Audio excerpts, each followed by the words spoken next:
Good morning class 6। आज हम लोग क्या पढ़ेंगे? हिंदी रीडर पढ़ेंगे। तो चलिए सभी बच्चे मेरे साथ, मैं आप लोग को हिंदी सिलेबस बता चुकी हूँ, दोबारा एक बार फिर रिपीट करती हूँ। सभी ध्यान से अपनी बुक में हिंदी का सिलेबस मेरे साथ मार्क कर लें। तो विषय सूची खोलिए, देखिए चैप्टर नंबर 8 to 13 हम लोग का आ रहा है। ठीक है, कहाँ तक आ रहा है? Chapter number 8 to 13। ठीक है, अब हम लोग जो है चैप्टर नंबर 8 पार्ट 6 में पढ़ चुके हैं। आज हम लोग पढ़ेंगे चैप्टर नंबर 9। खाली हम लोग रीडिंग करेंगे और वर्ड मीनिंग्स को याद करेंगे इनके। चैप्टर नंबर 10 में आप लोग को पार्ट 7 में पढ़ाऊँगी। चैप्टर नंबर 10 जो है वो पार्ट 7 में पढ़ेंगे हम लोग। ठीक है, तो चैप्टर नंबर पहले 9 ओपन करिए सब।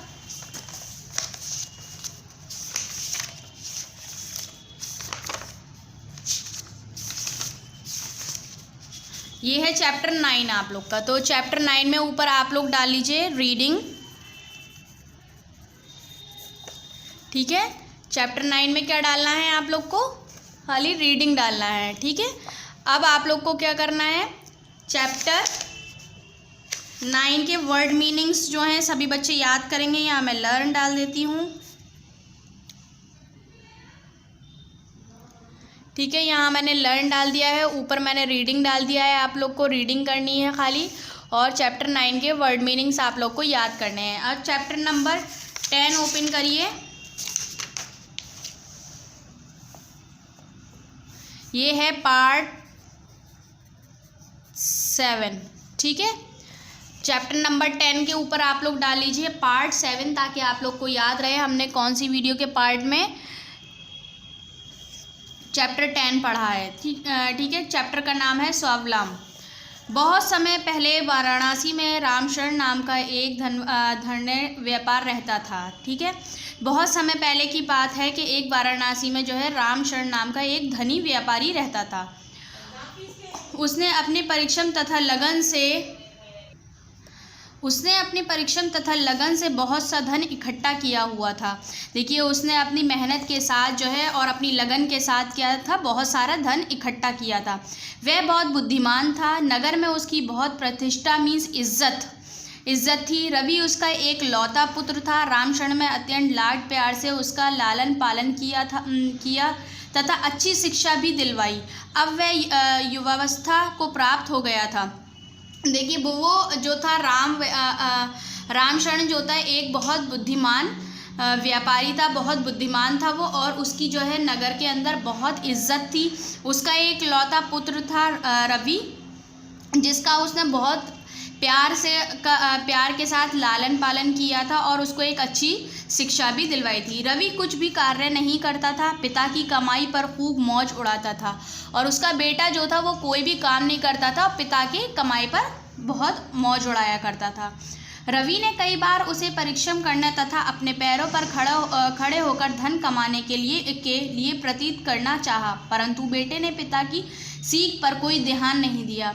देखिए, उस रवि के जो पिता थे उन्होंने कई बार उसे उसके पैरों पे खड़े होने के लिए, धन कमाने के लिए, पैसा कमाने के लिए कहा, लेकिन उसका जो बेटा था रवि रामशरण का, उसने कभी अपने पिता की सीख पर ध्यान नहीं दिया था। पिता पुत्र के इस आचरण पर बहुत खिन्न रहता था। पिता जो था उसके इस बिहेवियर पर मतलब बहुत दुखी रहता था।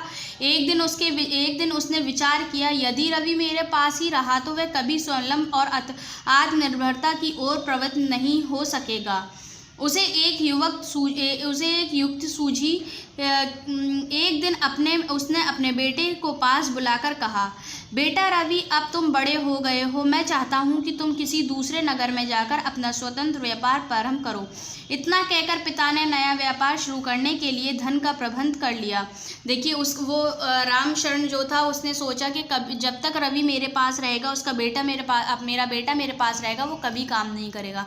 उसने एक चीज़ सोची कि उसने अपने बेटे को बुलाया और बेटे को बुलाकर बोलता है कि बेटा अब तुम बड़े हो गए, अब तुम दूसरे नगर में जाकर अपना काम खुद शुरू करो। और ये कहकर उसने जो है पैसों का इंतज़ाम किया। पिता की बात मानकर रवि ने धन लेकर अगले ही दिन किसी दूसरे नगर के लिए प्रस्थान किया। पिता ने उसे आशीर्वाद दिया और उसकी सफलता की कामना की। देखिए, पिता की बात सुनने के बाद रवि ने क्या किया? पैसे लेकर वो दूसरे नगर के लिए गया काम करने के लिए, और उसके पिता ने उसे आशीर्वाद दिया और उसकी सफलता की कामना की। मार्ग में एक जंगल पड़ा। एक घने और छायादार वृक्ष के नीचे बैठकर उसने भोजन किया। बीच में जो है एक क्या पड़ा, जंगल पड़ा, जिसमें उसने जो है बैठकर भोजन किया एक पेड़ के नीचे। भोजन के उपरांत वह चलने ही वाला था कि अचानक उसकी दृष्टि कुछ दूर पर बैठी एक लोमड़ी पर पड़ी। वो जो है भोजन करने के बाद वहाँ से चलने ही वाला था, लेकिन उसकी जो है एक नज़र किस पर पड़ी, एक दूर बैठी लोमड़ी पर पड़ी। उसे लगा मानो लोमड़ी उसी की ओर देख रही है। वह लोमड़ी की ओर बढ़ा, परंतु ना तो वह डरी और ना ही भागी। उसे क्या लगा कि लोमड़ी जो है उसको ही देख रही है, लेकिन जो है लोमड़ी की ओर जब वो बढ़ा तो ना तो लोमड़ी उससे डरी और ना ही वो वहाँ से भागी। लोमड़ी के इस व्यवहार पर उसे आश्चर्य हो रहा था। वह सोचने लगा कि आखिर बात क्या है। लोमड़ी के निकट जाकर उसने देखा कि लोमड़ी की पिछली दोनों टांगें खराब हैं, इसलिए वह चल फिर नहीं सकती। लोमड़ी की इस दशा के लिए उसका हृदय करुणा से भर गया। वह सोचने लगा, बेचारी लोमड़ी दौड़ नहीं सकती। उसने जब जाकर देखा कि वो ये सोचने लगा कि आखिर बात क्या है, जो ये लोमड़ी जो है मुझे देखकर भाग नहीं रही है न डर रही। तो उसने उसके पास जाकर देखा तो वो लोमड़ी की दोनों जो है टांगें खराब थीं पिछली। ओके, तो अब आगे देखिए। फिर अपनी भूख कैसे मिटाती होगी, वो सोचने लगा कि ये लोमड़ी की टांगें ख़राब हैं।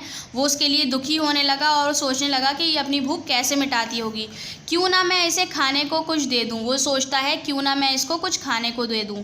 वह लोमड़ी को खाने के लिए थोड़ा भोजन देने ही वाला था कि अचानक एक सिंह की गरजना सुनकर उसके पैरों के नीचे से के ज़मीन से खिसकने लगी। देखिए, वो लोमड़ी को कुछ खाने के लिए देने वाला था, तो उसके बाद क्या हुआ, एक शेर की आवाज़ उसको सुनाई दी, उसके गरजने की आवाज़ सुनाई दी, जिसकी डर की आवाज़ की वजह से उसके पैर के नीचे की ज़मीन जो है खिसकने लगी। वह भय से कांपने लगा। सिंह के बचने का कोई अन्य उपाय न सूझा, पर वह एक वृक्ष पर चढ़ गया। अब देखिए, वो जो है उसकी आवाज़ से जो है कांपने लगा। उसे उससे बचने का कोई उपाय नहीं सूझा, तो वो एक पेड़ पर चढ़ गया। थोड़े ही देर में वनराज अपने मुंह में एक हिरण को दबाए वहां आ पहुंचा और उसे खाकर अपनी क्षुधा शांत करने लगा।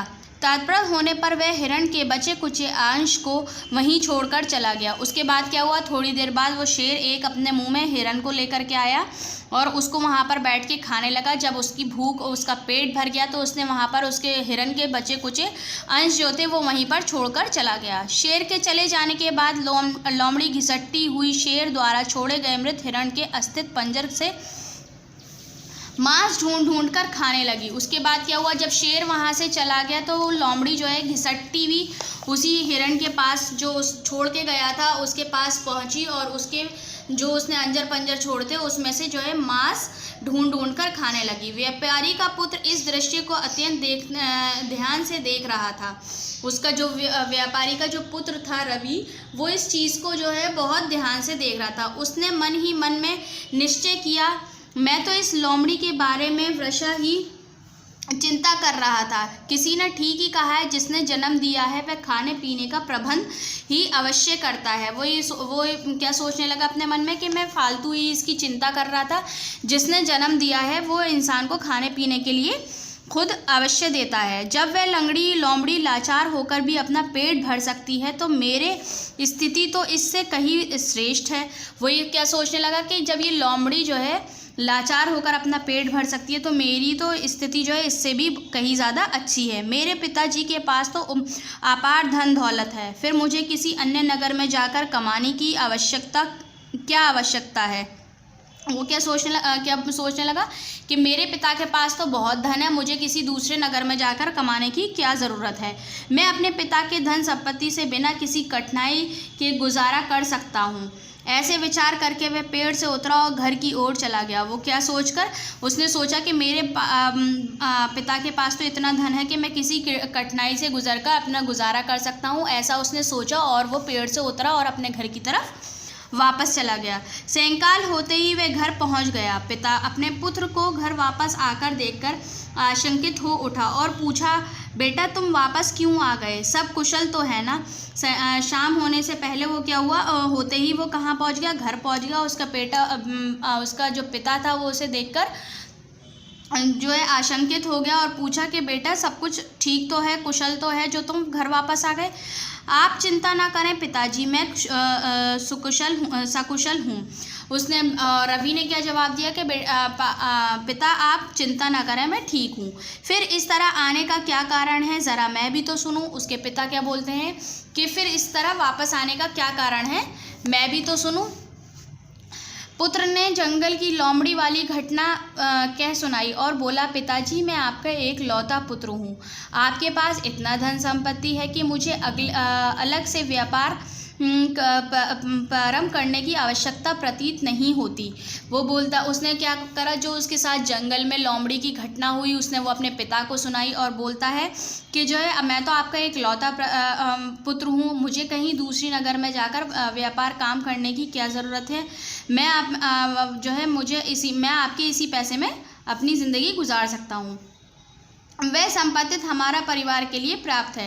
व्यापारी अपने पुत्र की आशय समझ गया और बोला, बेटा तुम्हारा ये कहना ठीक है कि जिस ईश्वर ने प्राणियों को, जीव जंतुओं को पैदा किया है वह उनके खाने पीने की कुछ न कुछ व्यवस्था अवश्य करता है। उसके व्यापारी अपने बेटे की जो है मतलब समझ गया कि वो क्या करना चाहता है और वो उससे बोलता है कि बेटा मैं तुम्हारी बात समझता हूँ कि अगर प्राणियों को, जीव जंतुओं को पैदा किया है ईश्वर ने तो उसको उसके खाने का भी बंदोबस्त ज़रूर करता है।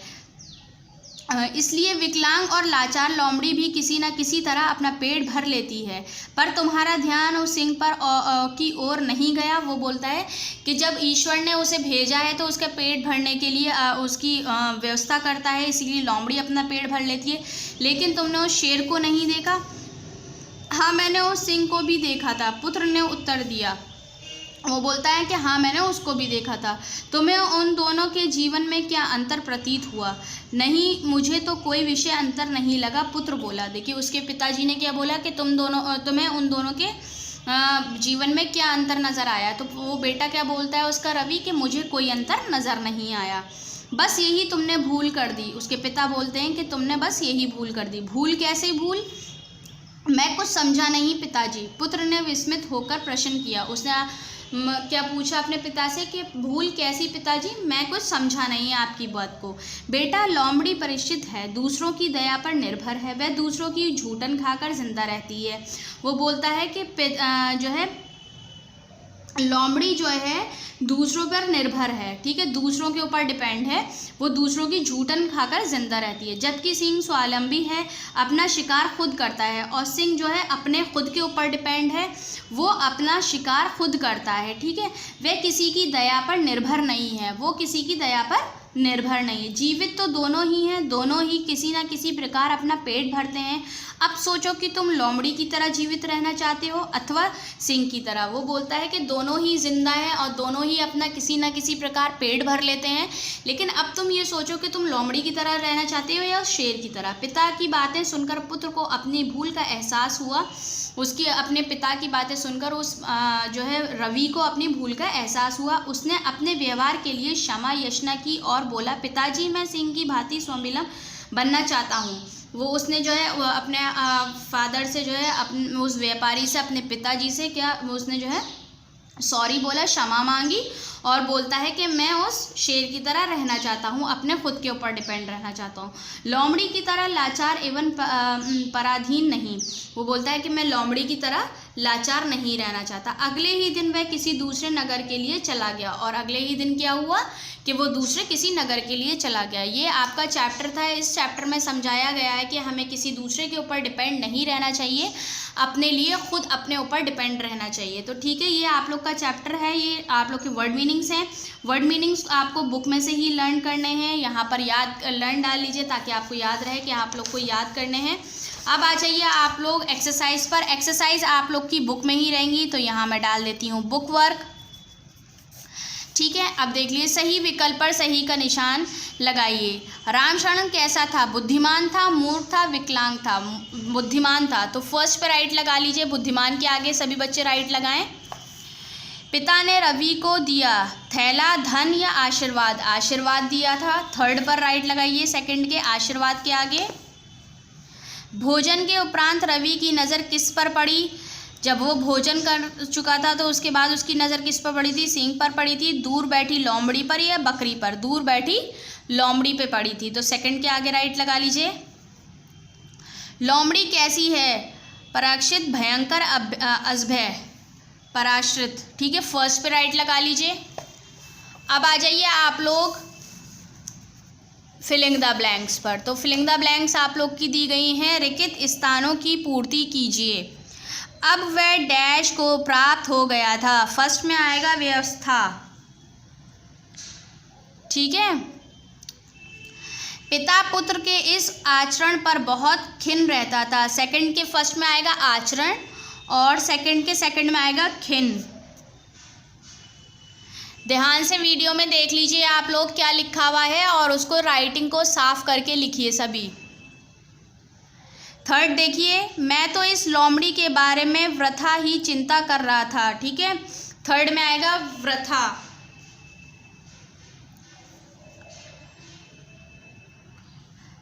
फोर्थ देखिए, सायंकाल होते होते वह घर पहुंच गया। फोर्थ में आएगा सायंकाल। फिफ्थ देखिए, अगले दिन ही वह किसी दूसरे नगर के लिए चला गया। फिफ्थ में आएगा नगर। ये आप लोग की हो गई filling the blanks. Filling the blanks को फिल करिए, बुक में ही रहेंगी, कॉपी में नहीं करनी है। सारी एक्सरसाइज आप लोग को बुक में ही रहने देनी है, कॉपी में कोई बच्चा फिल नहीं करेगा। अब आ जाइए क्वेश्चन 3 पर। सही वाक्यों के सामने सही तथा गलत वाक्यों के सामने गलत का निशान लगाइए। तो ये देखिए फर्स्ट क्या लिखा है? रामशरण धांड्य व्यापारी था, राइट, धन वाला था वो, फर्स्ट में राइट लगा दीजिए। सेकंड है, हमें अपने माता पिता की बात माननी चाहिए, राइट, माता पिता की बात माननी चाहिए, सेकंड पे भी राइट लगाइए। थर्ड है, हमें अपने पिता के संपत्ति पर मौज उड़ानी चाहिए, नहीं, अपने ऊपर ही अपने मौज उड़ानी चाहिए, पिता के पैसों पर नहीं उड़ानी चाहिए।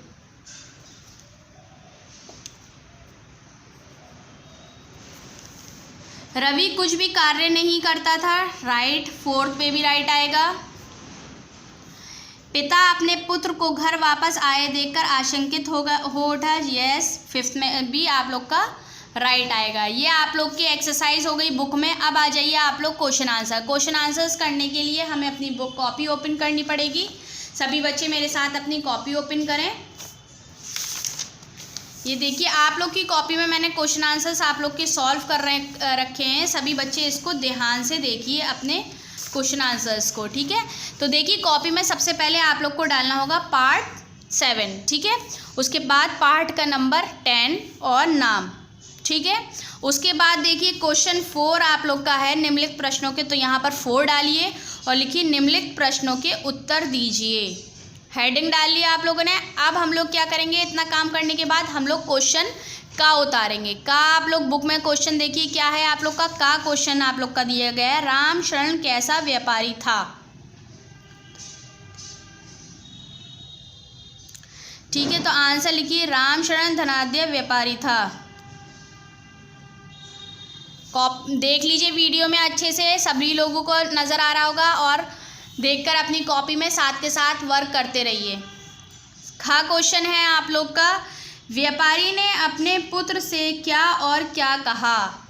ठीक है, तो इसका आंसर लिखेंगे हम, व्यापारी ने अपने पुत्र से किसी अन्य नगर में जाकर स्वतंत्र व्यापार करने के लिए कहा, क्योंकि वह कुछ भी कार्य नहीं करता था। ठीक है, अब क्वेश्चन 3 देख लीजिए। क्वेश्चन 3 है, जंगल में रवि को लोमड़ी के किस व्यवहार पर आश्चर्य हुआ। तो आंसर देखिए इसका, लोमड़ी के ना भागने पर रवि को आश्चर्य हुआ। ये गा क्वेश्चन आप लोग का कंप्लीट हो गया है। अब देख लीजिए आप घा। रवि जंगल में क्या करने गया था? रवि जंगल से गुजरकर दूसरे नगर जा रहा था। अब आ जाइए आप क्वेश्चन नंबर 5 पर।